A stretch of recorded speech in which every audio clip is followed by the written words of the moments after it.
ರಾಶಮನ್ effect narrative structure ಬಗ್ಗೆ ಈ ವಿಡಿಯೋದಲ್ಲಿ ಮಾತಾಡೋಣ. ರಾಶಮನ್ ಎಫೆಕ್ಟ್ ಅದನ್ನ ನಾವು ನಾರ್ಮಲ್ ಆಗಿ ಪರ್ಸ್ಪೆಕ್ಟಿವ್ ಅಂತ ಆದ್ರೂ ಅನ್ಕೊಳ್ಳೋಣ, ಇಲ್ಲಾಂದ್ರೆ ಐ ವಿಟ್ನೆಸ್ ಅಂತ ಆದ್ರೂ ಅನ್ಕೊಳ್ಳೋಣ.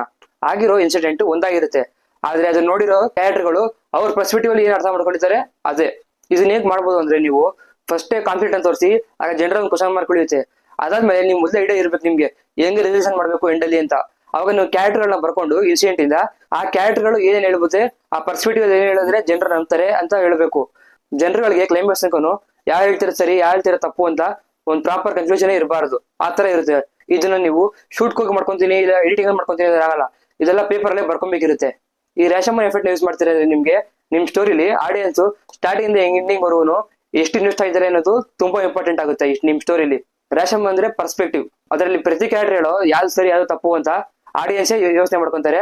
ಆದ್ರೆ ನೀವು ಹೇಳೋ ಪ್ರತಿ ಕ್ಯಾರೆಕ್ಟರ್ಗಳು ಪ್ರತಿ ಸ್ಟೋರಿಲಿ ಪ್ರತಿ ನರೇಷನ್ ಅಲ್ಲೂ ಅವ್ರು ಹೇಳಿದ್ ಸರಿ ಅಂತ ಅನ್ಸ್ತಾ ಇರ್ತೀರಾ. ಕ್ಲೈಮ್ಯಾಕ್ಸ್ ಅಲ್ಲಿ ಯಾರು ಹೇಳಿದ್ ಸರಿ ಅಂತ ಆಡಿಯನ್ಸ್ ನೋಡ್ಕೊಂತಾರೆ. ನೀವು ಹಾಗೆ ಎಂಡ್ ಮಾಡ್ಬೇಕಿರುತ್ತೆ ಕ್ವಶನ್ ತರಾನೇ. ಇದೇ ಸ್ಟ್ರಕ್ಚರ್ ಅಲ್ಲಿ ಕನ್ನಡದಲ್ಲಿ ಉಳಿದವ್ರ ಕಣ್ಣಂತೆ ಮೂವಿ ಬಂದಿದೆ, ರಕ್ಷಿತ್ ಶೆಟ್ಟಿ ಅವ್ರದ್ದು. ಇಲ್ಲ 5 ಪರ್ಸ್ಪೆಕ್ಟಿವ್ ಇದೆ. ಒಂದು ರತ್ನಕ, ಇನ್ನೊಂದು ರಿಚಿ, ಇನ್ನೊಂದು ರಾಘವ, ಇನ್ನೊಂದು ಬಾಲ, ಇನ್ನೊಂದು ಮುನ್ನ. ಪರ್ಸ್ಪೆಕ್ಟಿವ್ ಬೇರೆ ಬೇರೆ ಇರುತ್ತೆ, ಅಲ್ಲಿ ನಡೆದಿರೋ ಘಟನೆ ಒಂದೇ. ಸೊ ಇದೇ ರೀತಿ ಫಿಲ್ಮ್ ಮೇಕಿಂಗ್ ಬಗ್ಗೆ ತಿಳ್ಕೊಬೇಕು ಅಂತಿದ್ರೆ ನಮ್ಮ ಪೇಜ್ ನ ಫಾಲೋ ಮಾಡ್ಕೊಳ್ಳಿ.